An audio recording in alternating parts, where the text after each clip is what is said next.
peralatan, dapat bantuan uang untuk menggelar operasi sekolah penggerak, tidak.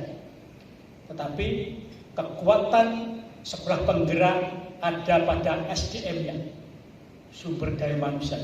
Dimulai dari kepala sekolah yang berkarakter penggerak dan guru-guru yang juga berkarakter penggerak. Ini berbeda antara program sekolah penggerak dengan guru penggerak, berbeda. Kalau guru penggerak yang diintervensi adalah pribadi guru yang terseleksi, dilatih, dia menjadi pemimpin pembelajaran di sekolahnya. Kalau sekolah penggerak dimulai dari memilih kepala sekolahnya. Kepala sekolah yang hebat, yang masuk kriteria itu kita pilih. Kemudian kepala sekolah itu sesuai dengan MOU antara menteri dan bupati, wali kota, gubernur harus dipertahankan di sekolah tersebut sampai 4 tahun. Mengapa kok tidak 2 minggu saja? Kok tidak 2 bulan saja? Kok tidak 2 tahun saja? Kok 4 tahun? Kenapa Bapak Ibu? Ini supaya menjadi kesadaran kita bersama, sehingga nanti Bapak Ibu dari dinas yang mewakili tolong sampaikan kepada kepala dinas, diskusikan dengan Pak Bupati, Bu Bupati, Pak Gubernur, bahwa intervensi dan transformasi tidak bisa sehari 2 hari, tidak bisa 1 semester, 2 semester, tapi butuh waktu untuk melakukan transformasi. Karena kekuatan kita ada pada SDM-nya, orangnya, bukan pada fasilitasnya. Sekolah boleh nilainya rendah, sekolah itu boleh gedungnya tidak bagus, boleh. Jadi yang dipilih sebagai sekolah penggerak jangan diprioritaskan sekolah-sekolah yang bagus. Nanti ada keterangannya. Kenapa SDM tadi? Kalau di tahun pertama diganti, maka dikhawatirkan transformasi itu akan mati. Karena pola pikir kepala sekolah itu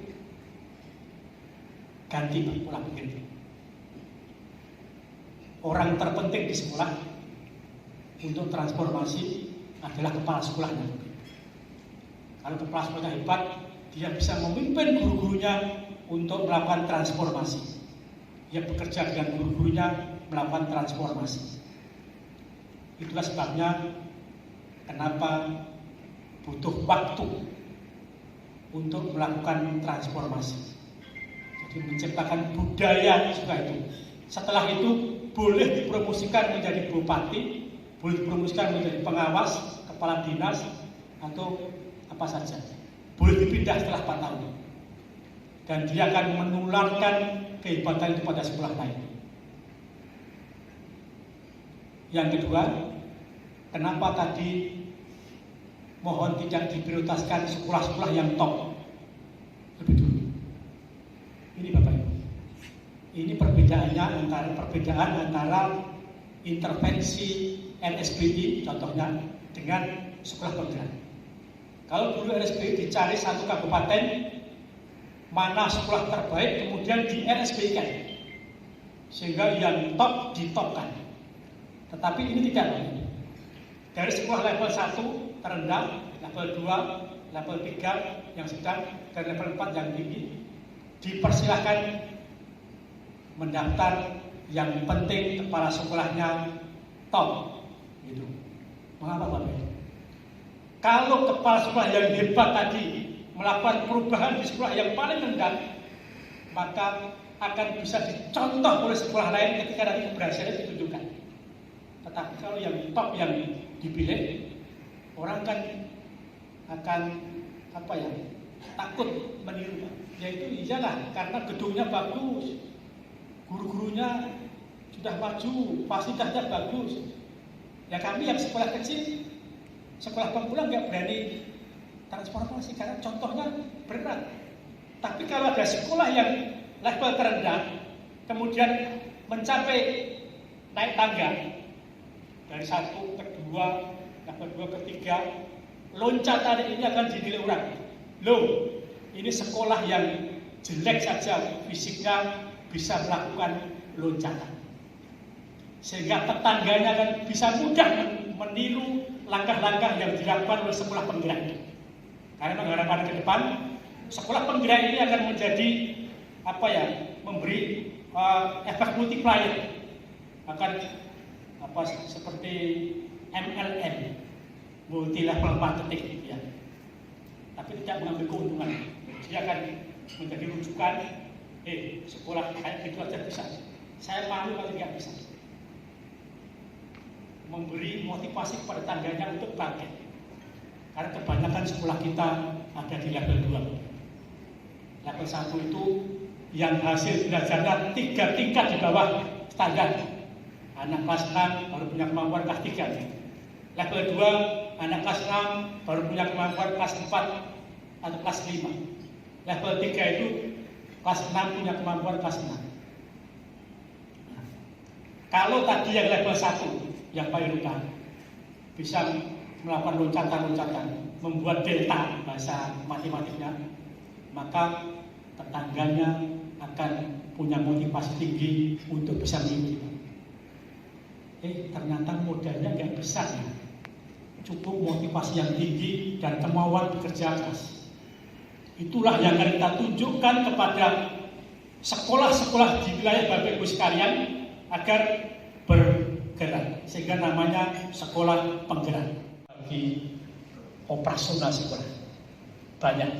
Ada memang daerah, kabupaten kota atau provinsi yang sudah mendampingi pos reguler kami dengan pos daerah. Ada, tapi jumlahnya belum banyak. Artinya itu bisa dua arti Bapak Ibu. Satu, mungkin APBD-nya atau pendapatan daerahnya, PAD-nya mungkin masih terbatas. Baik pendapatan daerah yang berasal dari PAD-nya maupun DAO maupun DAK mungkin masih terbatas. Kemudian boleh jadi yang kedua, keberpihakan terhadap pendidikan yang mungkin masih bukan kurang Pak, tapi harus ditingkatkan. Jadi banyak daerah-daerah yang secara matematik PAD-nya memungkinkan untuk bisa lebih dari sekarang yang dilakukan, tapi belum melakukan. Ini situasi kita. Nah, apa langkah yang perlu diambil kita bersama? Yang pertama, Bapak Ibu, khususnya dari Dinas Pendidikan Provinsi maupun Kabupaten Kota, yang pertama adalah mari kita bersama-sama memahami setiap regulasi. Tadi Bu Direktur menyebutkan banyak regulasi yang sudah dikeluarkan untuk merespon program Merdeka Belajar. Jadi Merdeka Belajar bukan hanya programnya Kemendikbudristek, tetapi juga disupport oleh Kemendagri. Karena itu urusan pokok dari pemerintah daerah. Pahami regulasi dan kebijakan Kemendikbud. Kemudian kita laksanakan kebijakan itu. Jadi kami mengeluarkan Permendikbud pasti juga ada harmonisasi aturan itu dengan Kemendagri, dengan kementerian yang lain. Jadi kami tidak berdiri sendiri. Ketika menetapkan PTN, PJJ, kami juga bersama-sama dengan Kemendagri, Kemenkes, Kemenag, dan Kemendikbudristek, 4 kementerian. Jadi Bapak Ibu tidak usah ragu melaksanakan program-program dari Kemendikbudristek. Jadi dijamin tidak menipu, dijamin tidak ngakali, tapi justru membantu daerah. Nah, tadi untuk bisa daerah melaksanakan layanan pendidikan yang makin bermutu, apa kebijakan kementerian yang mensupport program itu Bapak? Yang pertama itu sudah saya sebutkan, ada BOS, BUP, BIP, DAK, dan seterusnya. Untuk itu Bapak Ibu, saya mohon bantuan kepada Dinas Pendidikan terkait dengan BOS, terkait dengan BUP, terkait dengan BIP. Maka mari kita kawal tata kelolanya, tata kelola keuangan di satuan-satuan pendidikan. Sekarang memang tidak lagi uang itu ditransfer ke RKUD, kas daerah, jadi ke kasda, tetapi langsung ditransfer ke sekolah. Ini untuk mempercepat agar uang itu segera sampai ke sekolah. Tetapi status uang itu adalah transfer daerah. Jadi sebenarnya dikunci per kabupaten kota di bulan Agustus sudah ditetapkan. Kabupaten A berapa alokasi BOS-nya, BUP-nya sudah kita tetapkan. Nah, sehingga itu statusnya transfer daerah, baik BOS reguler maupun BOS kinerja. Sehingga nanti ada implikasinya Bapak Ibu. Ketika kenapa kok kepala sekolah penggerak tidak boleh dipindah dari kabupaten satu ke kabupaten yang lain? Karena sudah ada pagarnya setiap kabupaten itu, pagar keuangannya Bapak Ibu, yang tidak bisa dipindah. Kalau kekurangan calon kepala sekolah penggerak di sebuah kabupaten, tidak bisa dibantu kabupaten lain untuk memenuhi, karena uangnya sudah ditetapkan sebagai dana transfer daerah pada kabupaten kota tersebut. Nah, ini nanti kesana implikasinya. Mari kita kuatkan tata kelola Bapak Ibu, dan mari kita jadikan dunia pendidikan sebagai contoh untuk integritas. Walaupun ini juga tergantung dari pemerintah daerah masing-masing. Jadi mari satuan-satuan pendidikan kita jadikan contoh penerapan integritas. Kenapa saya menekankan hal ini Bapak Ibu? Masih banyak undangan kepada kami untuk menjadi apa Pak istilahnya, pengadilan saksi ahli, untuk menghadirkan saksi ahli yang tersangkanya baik unsur dinas pendidikan maupun unsur kepala sekolah. Artinya Mas Membredan, dan saya selalu praktik begitu kalau ada sekolahan atau dinas pendidikan terkena permasalahan hukum. Padahal mestinya dunia pendidikan menjadi contoh dalam hal integritas. Ini penting Bapak Ibu. Jadi mari kita bimbing sekolah-sekolah kita agar tata kelola BOS-nya baik di perencanaannya Bapak Ibu. Perencanaan mohon bantuan agar dinas pendidikan, cabang dinas di provinsi membantu memberi kemudahan sekolah melakukan perubahan RKAS. Apa kadang-kadang dinas menghambat? Ya, kadang-kadang menghambat. Kok Pak Jumeri tahu? Ya, saya tahu. Tahu Pak? Jadi beri kemudahan Pak. Kita tahu bahwa lini masa RKAS itu kan Juli sampai Juli tahun depan. Sedangkan lini masa dari penganggaran negara adalah Januari sampai Desember.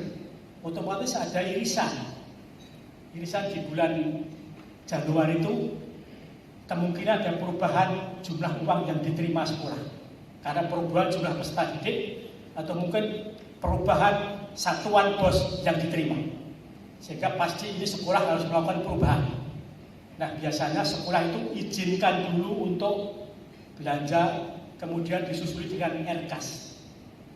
Karena ketika diperiksa oleh BPK, oleh inspektorat pusat, provinsi maupun kabupaten kota, maka akan dicocokkan antara RKAS dengan pembelanjaan dan juknisnya. Nah, mohon bantuan dari Bapak Ibu Kepala Dinas, jangan membuat aturan di luar juknis Kemendikbudristek. Mohon maaf, ini uang pusat, ikutlah aturan pusat. Kalau uangnya APBD, silahkan dipakai sesuai dengan aturan yang APBD. Tapi kalau ini uangnya, dan nanti saya kira juga sama Bu Direktur ya, Karena kita pakai Arkas nanti.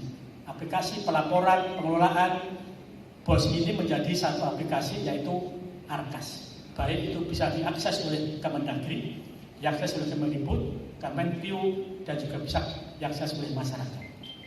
Itulah pentingnya kenapa transparansi tadi, integritas penting. Kepala sekolah dibimbing bagaimana cara membelanjakan dengan benar, mengelola barang dengan benar, dan mempertanggungjawabkan dan melaporkan dengan benar dan tepat waktu. Seringkali kita menemukan banyak sekolah melapornya terlambat, sehingga ketika kami mengajukan usulan pencairan, jadi uangnya itu miliknya Menteri Keuangan, Pak, bukan kami. Kami hanya mengusulkan pencairan, tapi tanpa mengusulkan tidak akan cair gitu. Nah, dasar kami mengusulkan adalah laporan yang sudah diupload oleh satuan pendidikan. Untuk itu mohon dibantu, didorong agar teman-teman kepala sekolah bisa melapor tepat waktu. Alhamdulillah malam ini kita dirahmati oleh Tuhan Yang Maha Kuasa. Kita dipertemukan di Makassar dalam keadaan sehat walafiat. Mudah-mudahan selama kegiatan dan pasca kegiatan kita tetap diberi kekuatan, diberi kesehatan untuk terus berikhtiar dalam rangka melayani anak-anak negeri ini untuk memperoleh organisasi penggerak episode kebijakan Merdeka Belajar. Kami, Kementerian Dalam Negeri, menyambut dengan baik pelaksanaan program sekolah penggerak di daerah. Hal ini merupakan wujud sinergitas dan